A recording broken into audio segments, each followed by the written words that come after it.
Il était une fois, dans un royaume lointain, un jeune prince nommé Malik. Il était beau, courageux et aimé de tous. Son père, le roi Abdoulaye, préparait déjà le jour où il deviendrait roi. Mais ce que personne ne savait, c'est que dans une vieille forêt, tout près du royaume, vivait une vieille sorcière maléfique nommée Zangora. On disait qu'elle détestait les hommes de pouvoir et qu'elle avait juré de détruire la descendance royale. Un matin, alors que le prince Malik partait chasser seul, il s'égara dans la forêt interdite.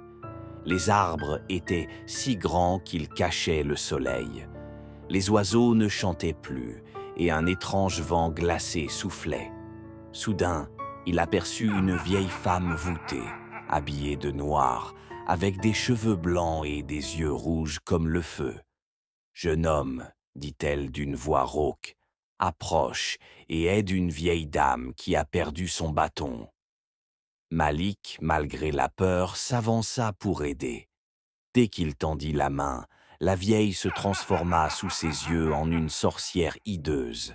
« Ha ha ha, je suis Angora, la sorcière du bois maudit. Et pour avoir mis les pieds ici, tu es désormais maudit. » Elle souffla une étrange fumée noire sur lui et le prince s'effondra. Quand les gardes retrouvèrent le prince inconscient, ils le ramenèrent au palais. Il ne parlait plus, son regard était vide et son cœur battait lentement. Le roi et la reine pleurèrent leur fils unique. Les anciens du village dirent « Seule l'eau de la source de lumière peut briser cette malédiction. » Mais elle se trouve au sommet de la montagne interdite, gardée par un démon. Un jeune villageois courageux, nommé Issa, qui admirait le prince, proposa d'y aller. « Je n'ai ni épée, ni cheval, mais j'ai du courage et un cœur pur, » dit Issa.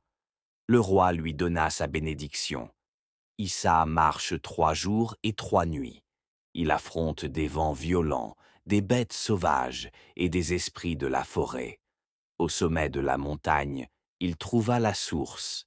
L'eau brillait comme de l'or liquide. Mais le démon apparut, une énorme bête aux yeux rouges et aux crocs acérés.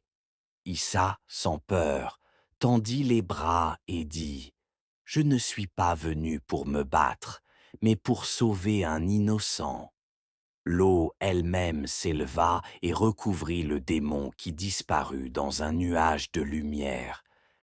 Issa revint au palais avec l'eau sacrée. Il versa quelques gouttes sur les lèvres du prince Malik.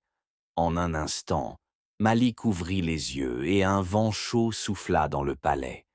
La malédiction avait disparu.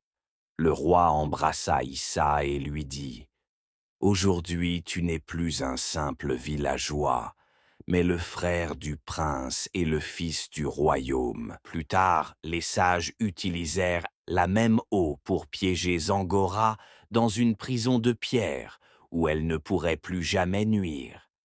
Depuis ce jour, le royaume a pris une grande leçon. Ce n'est pas la naissance qui fait la valeur d'un homme, mais son cœur et ses actes.